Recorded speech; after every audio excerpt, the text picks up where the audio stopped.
কেমন আছেন সবাই? আলহামদুলিল্লাহ আমিও আপনাদের দোয়ায় অনেক বেশি ভালো আছি। তো প্রতি সপ্তাহের মতো এই সপ্তাহে কবুতরের হাটে যাইতেছি। আর প্রতি সপ্তাহে কিন্তু শুক্রবার আসলেই খুব একটা ভালো লাগে, কারণ আমরা যাই কবুতরের হাটে, বিভিন্ন রকম কবুতরের সাথে দেখা হয় এবং ক্রয় করার মতো ইচ্ছা শক্তিও জাগে।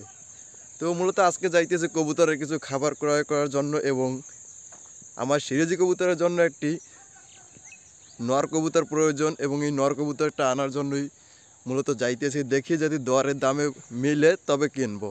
তো কবুতরের হাটে যাওয়ার জন্য আমাকে একটা লম্বা পথ হাঁটতে হয়, এবং এই লম্বা পথ হাঁটার পরেই কিন্তু মূলত আমি কবুতরের বাজারে যাই। তো যাওয়ার সাথে সাথে আপনাদের সাথে একটা বিষয় শেয়ার করি। অনেক ভাই বলতেছে নাকি কবুতর পালন করে অনেক লাভবান হইতে আছেন। তো কতটা আপনি লাভবান হইতে আছেন এটা আপনিই ভালো জানেন। আমি কিন্তু মোটেও লাভবান হইতে আছি না।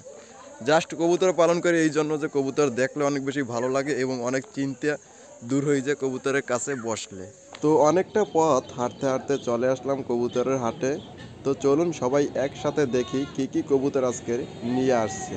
আর আপনারা যারা আমার ইউটিউব চ্যানেলটি সাবস্ক্রাইব করেননি, ইউটিউব চ্যানেলটি সাবস্ক্রাইব করে পাশে থাকা বেল আইকন বাটনটি অন করে অল দিয়ে রাখবেন। আর কবুতর সম্পর্কে কিছু জানতে চাইলে কমেন্ট করবেন। আর আপনারা যে আমার সামনে থাকা কবুতর দেখতে আছেন, আমার এক বড় ভাই এই কবুতরগুলা ভালোভাবে দেখে শুনে ক্রয় করে এবং এই কবুতরগুলো বিভিন্ন স্থানে পাঠায়। তার বিভিন্ন রকমের কাস্টমার ধরা আছে।